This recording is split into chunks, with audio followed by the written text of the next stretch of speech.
Oke, karena banyak yang tanya kondisi ikan-ikan yang di Megatank yang sedang dievakuasi, jadi gue akan update sedikit mengenai mereka. Jadi kita mulai aja langsung pertama dari kondisi Goliath Tigerfish. Nah, ini sebenarnya kemarin banyak banget yang tanya ke gue dan mungkin belum bisa gue jawabin satu persatu. Kenapa bug fiber ukuran 2 kali 1 kali 70 cm ya kurang lebih. Ini kenapa gue taruh satu ekor Goliath Tigerfish sendiri di sini. Nah, alasan gue itu, Goliath itu dia termasuk ikan yang skitis dan dalam arti kata ini ikan gampang panikan dan sangat sensitif. Jadi kalau gue taruh tank match di sini, misalnya gue isi dengan ikan apapun itu gabung dengan dia di bug fiber yang sekecil ini, itu gue takutnya dia jadi kaget-kagetan dan nabrak. Nah, penyebab ikan Goliath itu jarang sampai ada yang besar di kalangan penghobi itu karena mayoritas kawan-kawan bukannya gimana-gimana ya, tapi karena mereka ngekip ikan Goliath itu di tank yang cukup kecil dan ikan ini sebenarnya sangat butuh tempat yang cukup luas. Jadi itu salah satu trik gua bukan trik sih, salah satu kenapa gua bisa ngegedein Goliath gua ini dari size 30 sampai sekarang ini udah lebih dari 70 cm. Ini by the way nggak bisa gua buka ya jaringnya karena udah gua rapetin banget. Jadi ya biar nggak bikin stres ikannya, kita syuting dari atas aja. Toh juga ikannya kelihatan ya.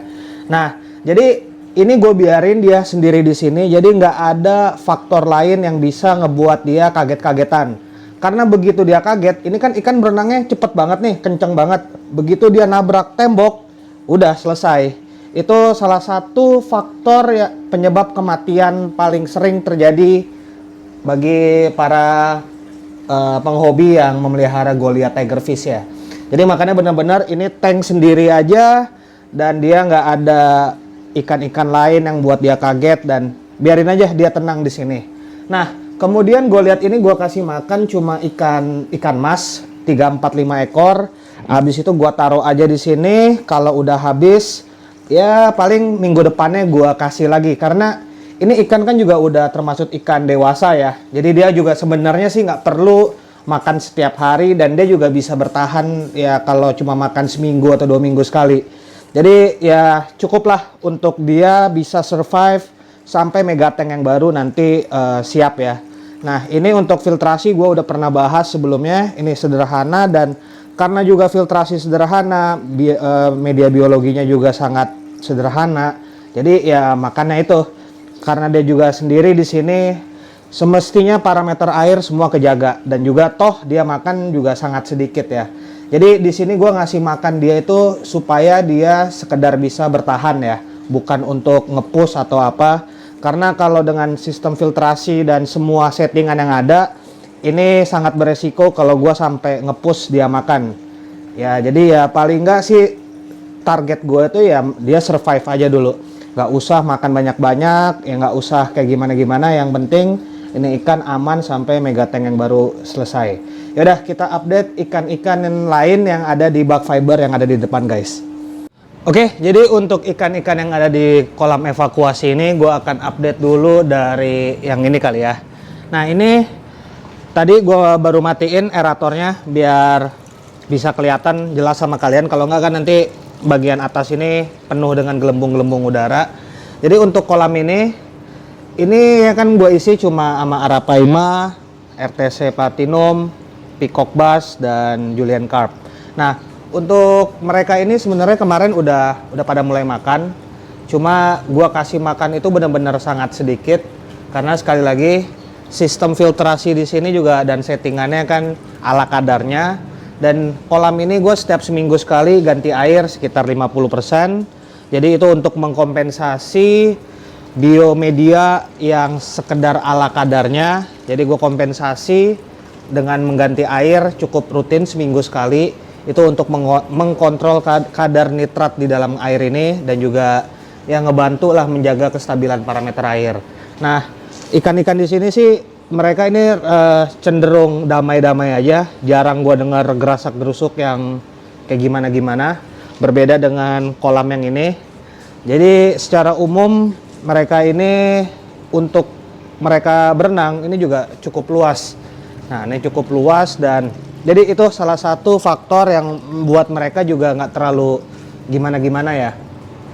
Dan di sini sebenarnya kan yang ikan rese itu bisa dibilang kalau pengalaman gua itu peacock bass yang termasuk ikan rese. Kalau arapaima sih selama dia nggak diganggu dia santai-santai aja. Nah kalau RTC platinum ini dia juga notabene nggak terlalu gimana-gimana ya, nggak terlalu rese. Dan Julian Carp ini masih ada di sini juga. Jadi di sini mereka dapat makan juga gua kasih cuma seminggu sekali. Sama dengan Goliath yang tadi gue jelasin di dalam. Gua taruh mereka ini kan di kolam evakuasi ya. Jadi gua nggak bisa ngasih makan seperti gua kasih makan mereka di Megatank dulu. Jadi gua kasih makan sekedar supaya ya mereka nggak terlalu lapar lah ya. Jadi seminggu sekali dan sedikit aja. Dan mereka ini juga notabene udah ikan-ikan dewasa. Jadi sebenarnya mereka 2 minggu nggak makan pun juga sebenarnya aman. Cuma kalau sampai 2 minggu nggak makan emang agak sedikit lebih agresif. Jadi ya itulah, gue kasih seminggu sekali tapi sedikit aja.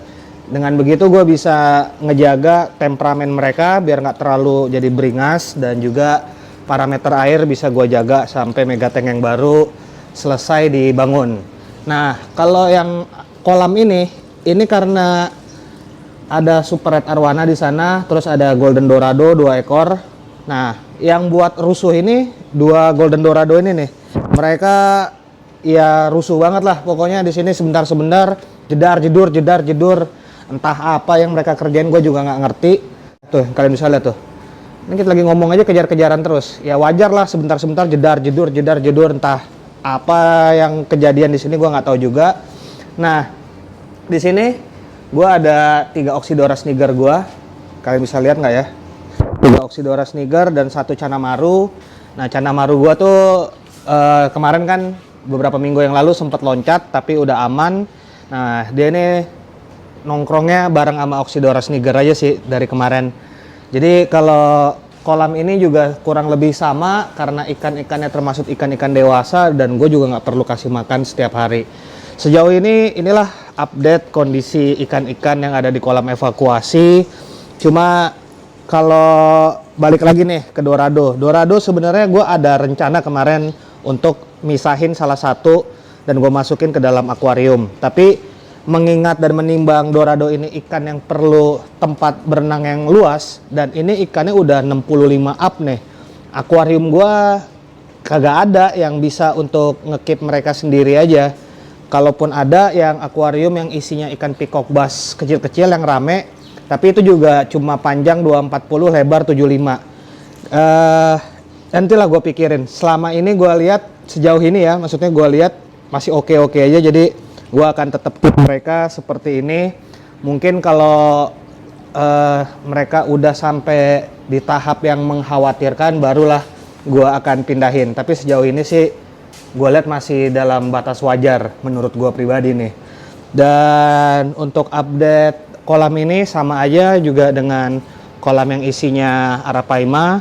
Makanan gue kasih sedikit karena ya 2 kolam ini identik dan filtrasinya juga ala kadarnya aja ya, nggak ada yang kayak gimana-gimana. Karena prinsipnya semua ini mereka sedang ada di dalam kolam karantina. Jadi kita nggak, kalau menurut gue pribadi nggak bisa disamaratakan kolam karantina yang settingannya ala kadarnya dengan kolam utama. Kalau kolam utama kan kita otomatis semaksimal mungkin memaksimalkan filtrasi dan lain-lain, tapi kalau kolam karantina kan bisa dibilang kita emang apa ya, sekedar-sekedarnya aja memelihara ikan. Jadi gue juga nggak bisa nge-push makan sama sekali, dan sama ini ganti air seminggu sekali sekitar 30-40%. Nah dengan settingan gue seperti ini kan, jadi kalau gue ganti air ini turun 30-40%, sistem filtrasi masih bisa tetap berjalan. Berbeda dengan kalau misalnya kemarin gue ikutin sistem filtrasi ini dengan settingan awal bag fiber ini, air kotor masuk dari dalam sana, kemudian keluar di sini, dan di sini semestinya kan ruang pompa nembak lagi ke sini. Tapi kalau dengan seperti itu kan gue harus punya air setinggi itu, setinggi lubang itu, baru sistem filtrasi bisa berjalan kan. Tapi dengan settingan seperti ini, mau airnya udah tinggal sisa 20 cm, 30 cm pun sistem filtrasi masih bisa tetap berjalan. Oke, jadi itu kurang lebih update singkat mengenai kondisi ikan-ikan yang ada yang dievakuasi dari Megatank. Dan untuk update Megatank itu akan seminggu sekali, setiap hari Kamis dan hari Jumat.